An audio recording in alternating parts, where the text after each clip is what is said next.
What if a number could behave like weather, gathering at the horizon of your life, darkening the sky, and then breaking over you as a trial you didn't know you were already inside? Why is it 40, the desert number, that keeps appearing when the human story reaches the threshold? The rain does not merely fall, it falls for 40 nights. The path is not simply hard, it stretches for 40 years. The fast is not merely hunger, it is 40 days of hunger that turns a heart into a furnace and a furnace into a mirror. And when the world gets sick, ships do not dock until they have floated for 40 days at the edge of a city that fears their breath. You already know this number, though you may not know its name. 40 is the span we give ourselves to change, or to be changed. To begin at the source, we go down into the clay tablets of Mesopotamia, where numbers were gods and gods were numbers. In that world of reeds and river mud, each great deity carried a numerical signature like a sigil. Anu was 60, Enlil was 50, and Enki, lord of the sweet waters, keeper of craft, trickster of wisdom who steered humankind through crisis, was 40. The deep, the aquifer under the desert, the wellspring beneath the city, belonged to the god marked 40. Do you hear the echo already? 40 as water, 40 as wisdom, 40 as a riddle solved just in time. When later stories speak of deluge and of a mind being remade in solitude, they are speaking in a language that was incubated where rivers wrote on the earth. From that silted dawn, we pass into scripture where 40 grows teeth and wings. The flood arrives not as a metaphor, but as a wall. The rain hammers the roof for 40 days and 40 nights, until the distinction between sea and sky becomes a rumor. Afterward, the earth must relearn how to breathe, and the survivors must relearn how to be human. The number appears again in the desert, multiplied by a year. 40 years of wandering under a serpent-hot sun, a generation boiled down to its bones and remade as a people that remembers in its feet what it will someday tell with its mouth. When the prophet ascends, he disappears into cloud and fire for 40 days. When he returns, his face is not the one he left with. Elsewhere, a city is given 40 days to change its mind. A poet is made to lie on his side 40 days to dramatize a nation's ache. A champion roars his challenge for 40 days until a boy with a sling writes a new story in the air. Here, 40 functioned as more than a count. It was a kind of sentence, not just punishment, but a grammatic unit of time that God, history, and the body agreed could break a pattern. Listen to the logic that ancient teachers offered. If 10 is the number of command, the 10 words on the stone, and 4 is the earth with its seasons and winds, then 10 multiplied by 4 gives 40, the law rubbed into the dust of time. Augustine of Hippo, who loved to braid arithmetic with theology, spun 40 as the marriage of heavenly order and earthly passage, a calculus of testing in the realm where we sweat and sing. In Hebrew, the letter mem, shaped like a wave, equals 40 in the alphabet's numeric soul. Mem is water, mem is womb, mem is the letter you taste when you hum in the dark. So 40 becomes a container, a gestation, a flood that both drowns and births. In rabbinic law, a ritual pool holds 40 measures to reset the soul's compass. In later law, lashes are counted in a way that halts at the edge of 40, as if the number itself were a cliff. In the Gospels, the figure heads alone into the wilderness for 40 days, where hunger peels him down to the instrument of his calling.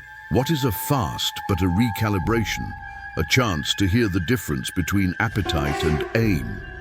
The early church would later carve out a 40-day liturgy of abstention called Lent, the long, lean season before spring that teaches the tongue to tell the truth. And after the mystery of the cross, the tradition remembers 40 days of appearances, teachings by firelight and breakfast by the lake, before ascension closes one door and opens a grief that is meant to ripen into courage. Elijah before him walked 40 days on the food of angels to reach the cave, where the voice was not in the wind or the quaking, but in a silence that learned how to speak.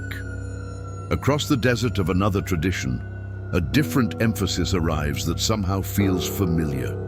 At 40 years old, a merchant in Mecca finds that a night no longer behaves like a night.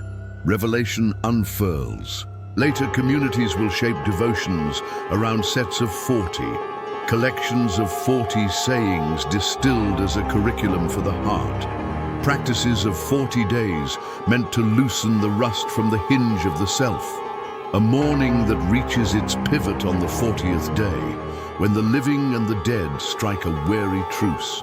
The word Arba'in becomes a pilgrimage and a remembrance.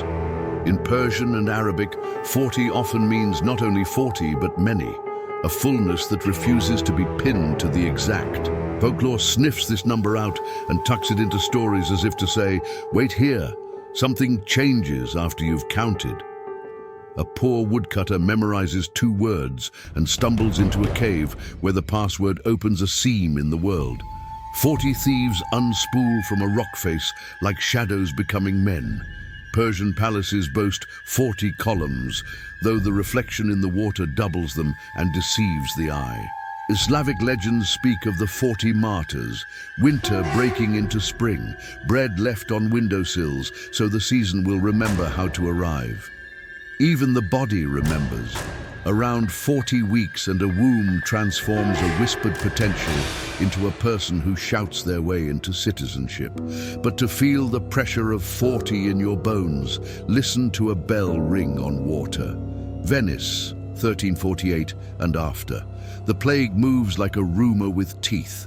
Ships bob in the lagoon with stories in their holds.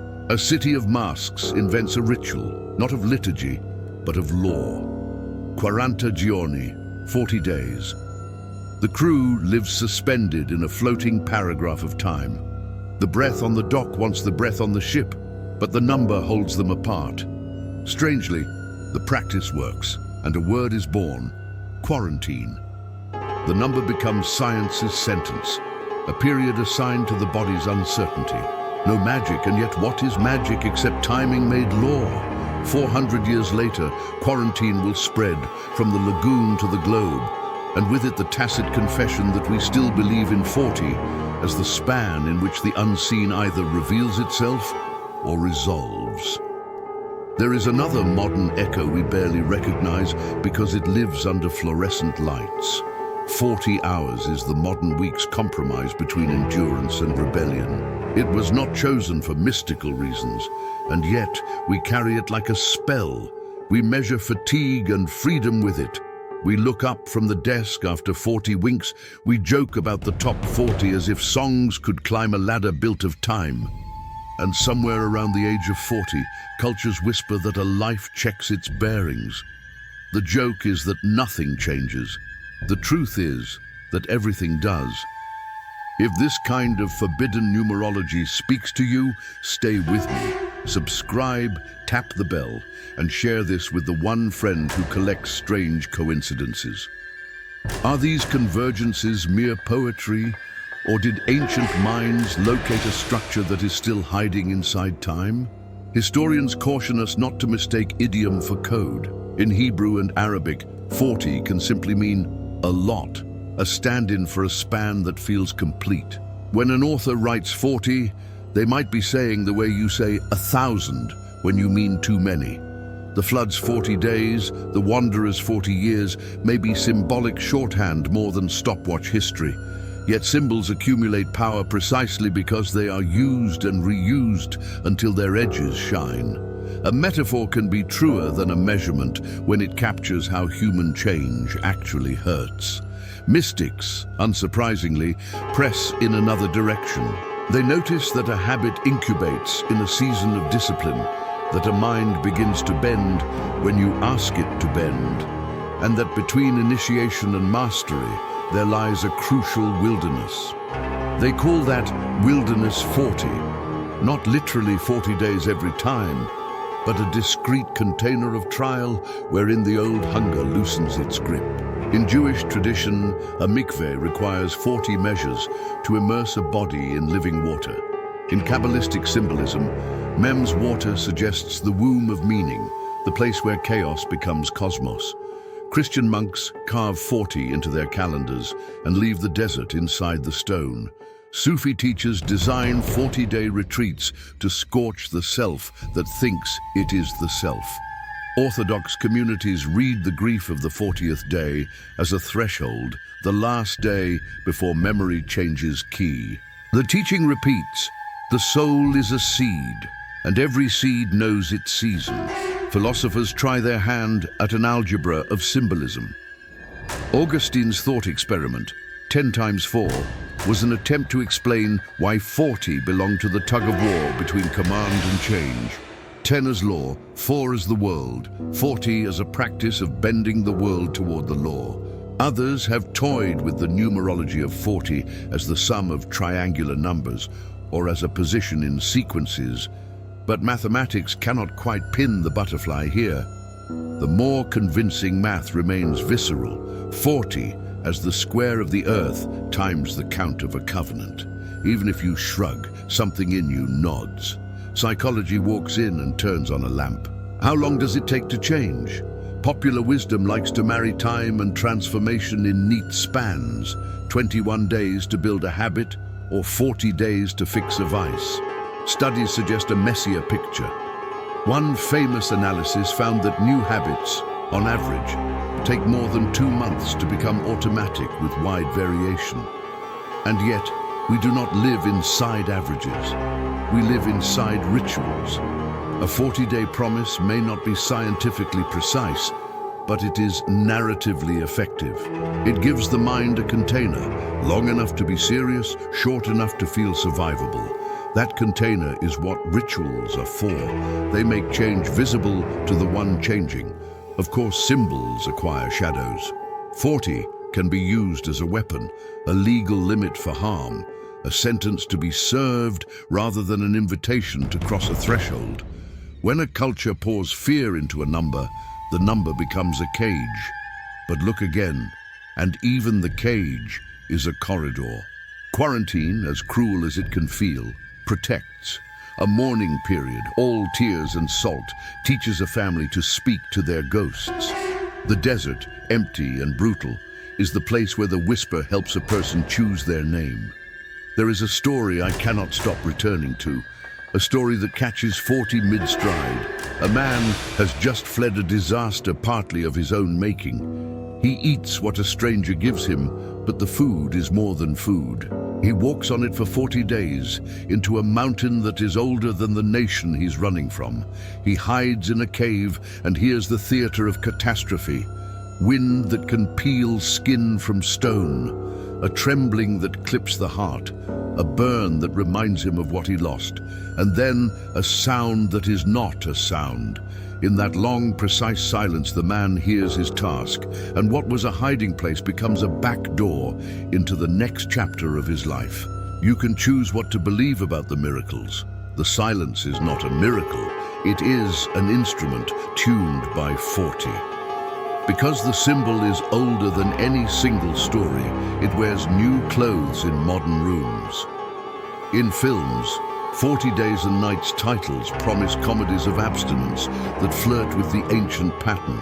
In literature, 40 appears as a dare scrawled inside a plot, a clock that compels growth. In tattoo culture, less common than snakes or eyes, the 40, when it appears, leans apocryphaic, a mark of trial survived.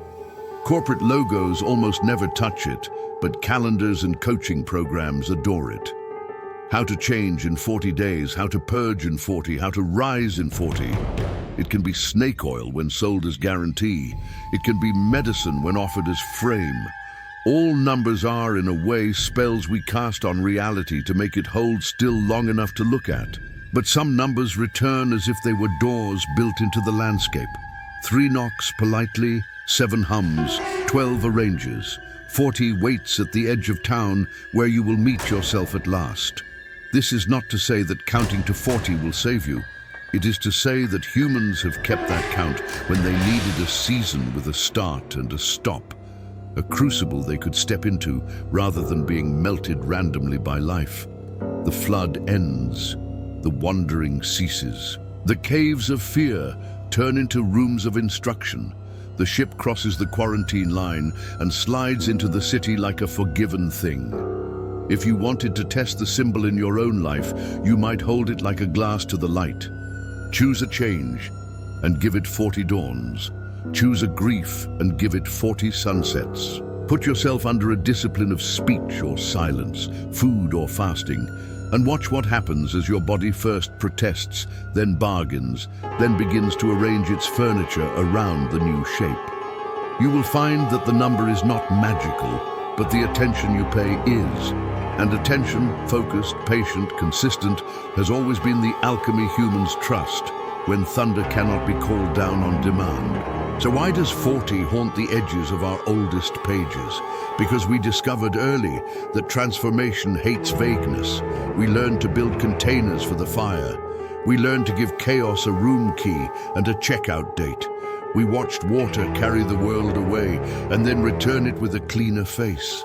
We practiced hunger until the appetite for truth overpowered the appetite for comfort. And when we found that an illness could enter a city on a breath, we stationed our fear just offshore and made it count to 40 until it told us what it was.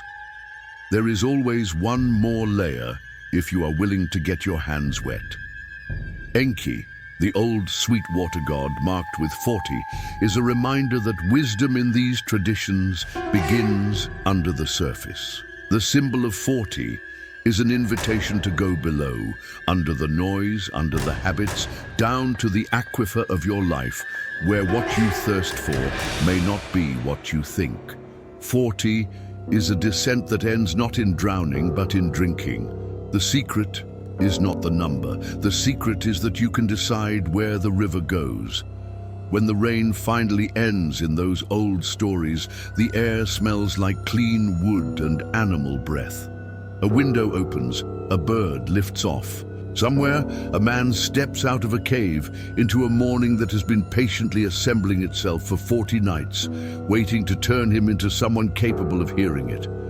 That is the work of this number, not magic, not superstition, a frame hammered together out of lore and weather and longing, strong enough to hold a human while the human learns to hold themselves.